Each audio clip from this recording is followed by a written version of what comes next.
ফসল কাটা নিয়ে চাঁপাইনবাবগঞ্জের কিরণগঞ্জ সীমান্তে ভারতীয় ও বাংলাদেশিদের মধ্যে সংঘর্ষের ঘটনায় দুঃখ প্রকাশ করেছে ভারতীয় সীমান্ত বাহিনী বিএসএফ। চৌকা কিরণগঞ্জ সীমান্তে দিনভর উত্তেজনার পর বিকেল 4:30টার দিকে পরিস্থিতি নিয়ন্ত্রণে আসে। গোলসেন্স গ্রুপের হোটেলে বিনিয়োগ করে সুদমুক্ত হালাল আয়ের সাথে বিলাসী জীবনের বিরাট সুযোগ। বিনিয়োগ একবার, রিটার্ন বারবার।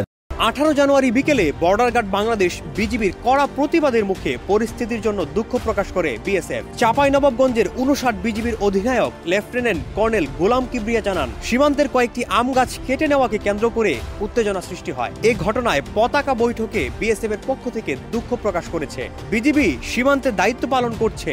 আমরা জনসাধারণকে অনুরোধ করেছি তারা যেন সীমান্ত রেখা এলাকায় অবস্থান না করেন। বিজিবি ও বিএসএফ পতাকা বৈঠকের মাধ্যমে সমস্যা সমাধানে কাজ করেছে। ভারতের সীমান্তরক্ষীরা কয়েকজন বাংলাদেশিকে আটক করতে গেলে বাধা দেয় গ্রামবাসী। এ নিয়ে দুই দেশের সীমান্তবর্তী বাসিন্দাদের মধ্যে উত্তেজনা শুরু হয়। এ সময় ভারতের অংশ থেকে ককটেল, টিয়ার গ্যাস ছোড়া হয়। এতে বেশ কয়েকজন আহত হন। পরে খবর পেয়ে বিজিবি গিয়ে পরিস্থিতি স্বাভাবিক করতে বিএসএফ এর সঙ্গে যোগাযোগ শুরু করে। ডেস্ক রিপোর্ট, দেশ রূপান্তর।